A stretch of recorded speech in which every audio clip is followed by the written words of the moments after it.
Video देखने वालों को नमस्ते। तो आज हम फिर बात करेंगे उन स्टॉक्स के बारे में जो कि चार्ट पर अच्छे लग रहे हैं और आप ट्रेडिंग के लिए उन पर नज़र रख सकते हैं।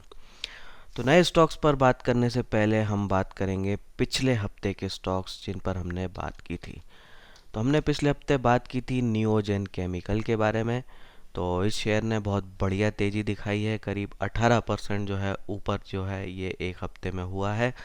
तो अगर आपने इसको लिया है तो आप इसको रख सकते हैं और अब इसमें एक फ्रेश ब्रेकआउट भी आ गया है। तो जब इस पर बात की थी तो ये 740 रुपये के भाव पे था, अभी 850 पर है।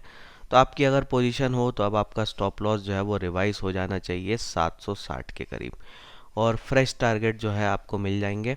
तो ये अगर पैटर्न को देखें तो ये बन रहा है कप एंड हैंडल पैटर्न, और इस पैटर्न का जो टारगेट आ रहा है वो टारगेट आ रहा है 958 समथिंग का। तो 960 तक के टारगेट जो है आप एक्सपेक्ट कर सकते हैं। पोजीशन है तो आप स्टॉप लॉस अपना रिवाइज कर लीजिए। दूसरा स्टॉक जो हमने बात किया था पिछले हफ्ते वो था मयूर यूनिकॉर्ट, और इस शेयर ने तो धमाकेदार तेजी दिखा दी है।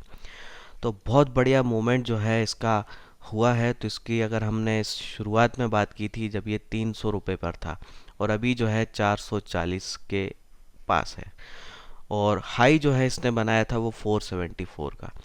तो आप देखिए कुछ ही समय में 2 हफ्ते के अंदर जो है इसने बहुत शानदार जो है रिटर्न दे दिए हैं, 40% के लगभग।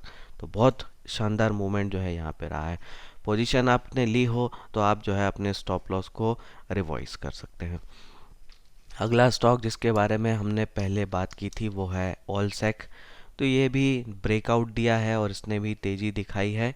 अभी जो है फ्रेश पोजीशन के लिए अच्छा रिस्क रिवॉर्ड नहीं है, थोड़ा सा और करेक्ट हो जाता है और रिवर्स करने लगता है तो ये भी एक नई एंट्री के लिए एक अच्छा स्टॉक बन जाएगा। तो इस पर भी नज़र रख सकते हैं।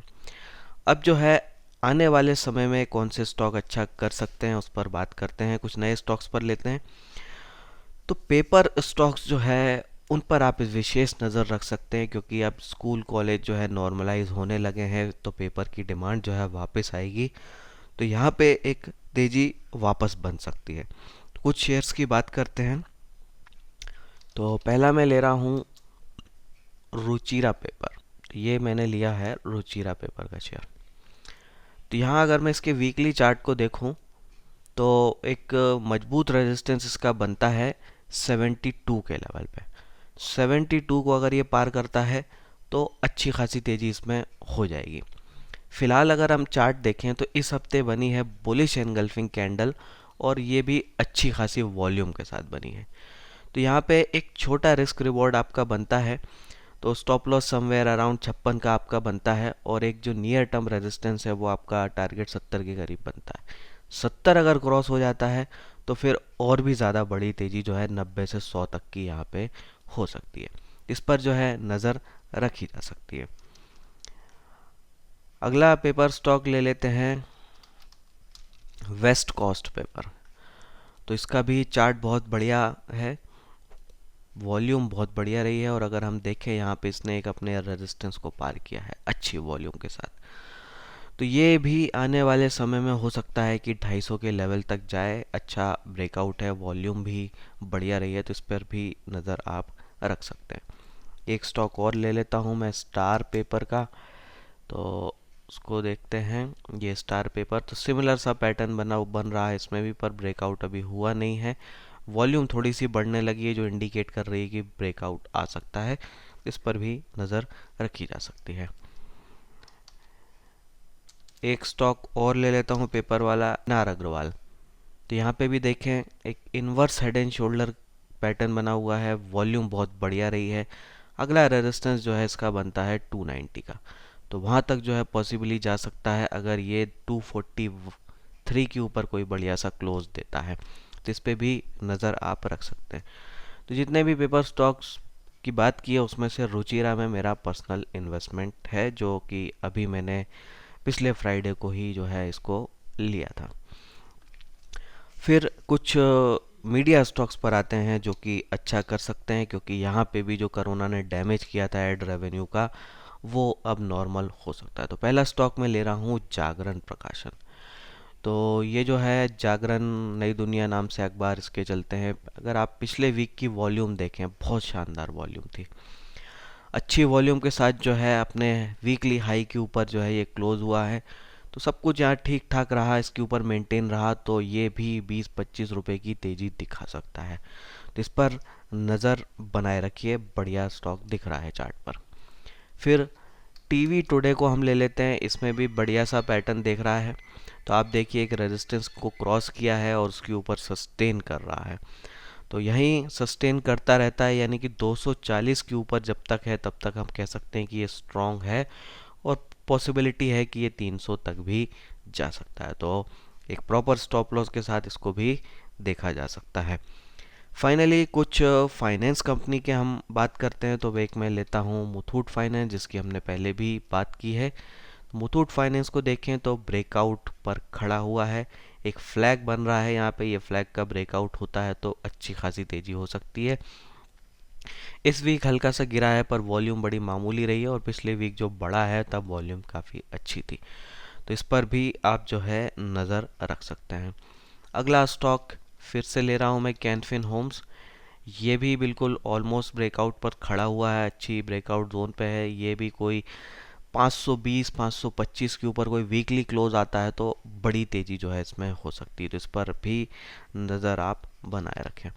फिर एक स्टॉक में ले लेता हूँ हिंदुस्तान यूनिलीवर का एफएमसीजी का स्टॉक। इसके अगर आप चार्ट को देखें तो ये लगभग 2 साल की ट्रेंड लाइन है। ये नीचे वाली जो आप ट्रेंड लाइन देख रहे हैं, इस 2 साल की ट्रेंड लाइन के सपोर्ट पर अभी ये आ गया है।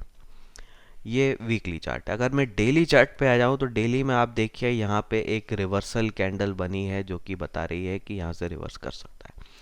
तो छोटा रिस्क रिवॉर्ड यहाँ से बनता है करीब 2120 का, तो वहाँ पे आप स्टॉप लॉस अपना रख सकते हैं और इसमें एक पुल बैक के लिए खेल सकते हैं। तो यहाँ पे अगर हम इसी ट्रेंड लाइन, इसी चैनल को लेके चलें तो कहाँ तक तेज़ी हो सकती है वो भी समझा जा सकता है। तो इस प्रकार का एक चैनल बन रहा है और यहाँ तक की जो है एक तेज़ी हो सकती है। तो ये जो लेवल आता है 2500 समथिंग अराउंड का, तो अगर ये मेंटेन करता है अपने को 2100 के लेवल पे, यहाँ से रिवर्स होता है तो अच्छा खासा एक ट्रेडिंग गेन जो है यहाँ पे आपको मिल सकता है। तो इस पर भी जो है नज़र रखी जा सकती है। तो ये हमारे हो गए काफ़ी स्टॉक। अब हम कुछ स्टॉक्स पर बात करेंगे जो कि ट्विटर पर आप लोगों ने पूछे हैं मुझसे। तो पहला स्टॉक मैं ले रहा हूँ टीवीएस मोटर्स का। तो ये स्टॉक ट्विटर पर पूछा गया है, इस पर मैंने पहले भी बात की थी जब ये ब्रेकआउट पर खड़ा हुआ था, यानी कि जब ये 500 रुपये पे था तब हमने इस पर बात की थी। तो 500 से 620% का रिटर्न आपको दे चुका है। तो अभी अगर हम बात करें फ्रेश पोजीशन के लिए, ये रिस्क रिवॉर्ड सही नहीं है यहाँ पे, तो नई पोजीशन नहीं बनानी चाहिए। पहले से पोजीशन है तो आप अपना स्टॉप लॉस रिवाइज करके बने रह सकते हैं। तो आपकी एग्जिस्टिंग पोजीशन है तो स्टॉप लॉस समवेयर अराउंड 570 आप रख के अपनी पोजीशन को कैरी कर सकते हैं। फिर एक और स्टॉक जिसको ट्विटर पर पूछा गया है, जेके सीमेंट। इसमें भी देखें तो बहुत बढ़िया चार्ट है, अच्छी खासी तेज़ी चल रही है, पर फ्रेश पोजीशन के लिए अच्छा रिस्क रिवॉर्ड जोन यहाँ नहीं दिखती है। आपकी पहले से पोजीशन है तो आप बने रह सकते हैं। 2400 के नीचे जो है आप अपना स्टॉप लॉस रख सकते हैं। फिर फाइनली एक स्टॉक और ले लेते हैं जो कि ट्विटर पर ही पूछा गया है। तो यह है स्टरलाइट टेक्नोलॉजीज। अब इसमें बहुत बढ़िया पैटर्न बन रहा है। तो देश में ही टेलीकॉम कंपोनेंट्स की मैन्युफैक्चरिंग की बात चल रही है, तो ये चीज़ जो है पॉजिटिव है। और इस कंपनी के लिए तो यहाँ देखें एक inverse head and shoulder pattern बन रहा है। ब्रेकआउट इसका कहाँ पे आता है? ब्रेकआउट आता है 166 के ऊपर। तो 166 के ऊपर कोई बढ़िया सा क्लोज वॉल्यूम के साथ क्लोज आता है तो फिर जो है ये स्टॉक एक नए ट्रेडिंग जोन में होगा, एक बढ़िया सी तेज़ी इसमें हो जाएगी। तो ये एक शानदार सा स्टॉक लग रहा है, बहुत बढ़िया सा सेटअप इसका बन रहा है। तो यहाँ इंतज़ार करना चाहिए ब्रेकआउट का, इंतज़ार कीजिए, ब्रेकआउट आ जाए अच्छी वॉल्यूम के साथ तो फिर पोजीशन ली जा सकती है। तो ये रही आज की बात। आपके कोई और सवाल है तो मुझे ट्विटर वगैरह पे आप पूछ सकते हैं, तो नेक्स्ट वीक में जो है हम उनको कवर करने की कोशिश करेंगे। फिर मिलेंगे। जय हिंद।